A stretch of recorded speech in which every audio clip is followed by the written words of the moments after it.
म्हणून संघावरती चांगले दिवस आले असं नाही, तर संघामुळे भाजपचे चांगले दिवस सुरू झालेत असं मोहन भागवत यांनी म्हटलं. संघ एक विचार आणि नीती घेऊन चालतो असंही सरसंघचालक मोहन भागवत म्हणाले. सत्ता में आने से हमारे अच्छे दिन शुरू हुए, ऐसा नहीं है, उल्टा है.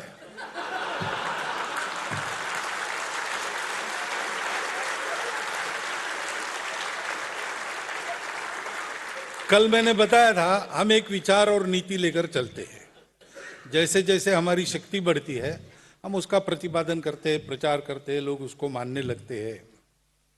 अब लोगों में अगर वो नीति स्वीकार हो गई तो चुनावी राजनीति में जो उस नीति का पुरस्कार करते हैं उनको अपने आप लाभ होता है. किसने करना है हम नहीं बताते. तर मुंबईतल्या वरळीमध्ये संघाच्या कार्यक्रमाला अभिनेता सलमान खाननं हजेरी लावली. जे फॅशन तयार करतात ते समजतात आणि आदरणीय बनतात असं भागवत म्हणाले. सलमान खान चित्रपटात जसे कपडे घालतात तसे कपडे विद्यार्थी घालतात आणि आजकाल बऱ्याच गोष्टी फॅशनने प्रेरित आहेत. तर गर्दी जमवण्यासाठी सलमान खान आमंत्रित होते का असा सवाल यावरती संजय राऊतांनी केलाय. वरळीमध्ये संघाच्या कार्यक्रमाला अभिनेता सलमान खाननं हजेरी लावल्यानंतर संजय राऊत यांनी उपस्थित केलेला हा प्रश्न. सिनेमा में सलमान खान जी क्या पहनते हैं, कॉलेज विद्यार्थी वैसा पहनते हैं. अरे भाई क्यों पहन रहे? नहीं, उन्होंने पहना इसलिए. और उन्होंने क्यों पहना मालूम नहीं. सभी बातों में ऐसा, अच्छी बात बुरी बात सभी बातों में ऐसा फैशन से चलता है. और फैशन उत्पन्न करने वाले लोग होते हैं वो समाज के विश्वास पात्र, श्रेष्ठ, कीर्तिमान ऐसे लोग होते हैं जिनको अपनी भाषा में कहते हैं महाजन या श्रेष्ठ. सलमान खान होते व्यासपीठावर असं मला कळलं.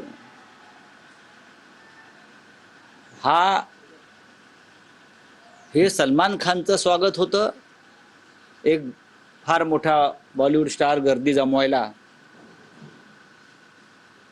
की संघामध्ये यापुढे मुस्लिमांनाही खुलं आमंत्रण आहे.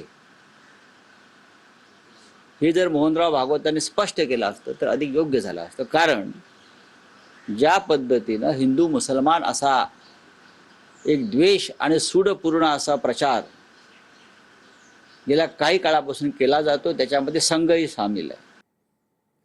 तर संघाच्या कार्यक्रमाला सलमान खान आला म्हणून काय बिघडलं असं शिरसाट म्हणालेत. सलमान खान आला म्हणून संघाच्या विचारांमध्ये परिवर्तन झाले का आणि यावरती आक्षेप घेणं हे गैर आहे अशी प्रतिक्रिया संजय शिरसाट यांनी दिली. सलमान खान आला म्हणून काय बिघडलंय? संघाचा कार्यक्रम आहे तो. आणि सलमान खान आला म्हणून तर जाती विष पेरण्याचं काम कशाला करता? सलमान खान गणपती बसवतो, ऑब्जेक्शन घेतलं तुम्ही कधी? आणि मग सलमान खान आलाय म्हणून संघाच्या विचारधारेमध्ये काही परिवर्तन झालंय का? संघ असे मोठ्या काही सेलिब्रिटी असतील, काही महत्वाचे पदाधिकारी असेल, पार राष्ट्रपतीपासून लोकांना त्यांनी बोलवलेलं आहे. म्हणून त्याच्यावर आता आक्षेप घेणं मला वाटतं गैर आहे. आणि अशा प्रकारचा मग तुम्हाला जर जाती द्वेष पसरवायचा होता किंवा आहे तर मग तुम्हाला मुसा तुमच्या मिरवणुकीमध्ये चालतो कसा पाकिस्तानी झेंड्यावर? याचंही उत्तर त्यांनी दिलं पाहिजे ना. तर संघामध्ये हिंदू मुस्लिम नाही तर राष्ट्र प्रथम मानणाऱ्यांचं स्वागत असं म्हणत नवनाथ बन यांनी उत्तर दिलंय. तर भारत माता की जय मान्य असेल तरच संघाचं व्यासपीठ खुलं आहे. देशभक्त मुस्लिमांचं स्वागत पण देशविरोधकांना प्रवेश नाही आणि राऊतांसारख्यांना संघामध्ये स्थान नाही असं नवनाथ बन यांनी म्हटलंय. राष्ट्रीय स्वयंसेवक संघाच्या कार्यक्रमात प्रत्येक देशभक्त नागरिकांना आमंत्रण असतं, त्याचं स्वागत केलं जातं. जो राष्ट्रप्रथम, भारत माता की जय, वंदे मातरम या अजेंड्यावर असतो त्या प्रत्येकाचं स्वागत असतं. तिथं हिंदू मुस्लिम हा द्वेष केला जात नाही. अनेक मुस्लिम स्वयंसेवक जे राष्ट्रप्रथम आणि राष्ट्रभक्ती घेऊन येतात त्या प्रत्येकाचं संघाच्या व्यासपीठावर स्वागत केलेलं आहे.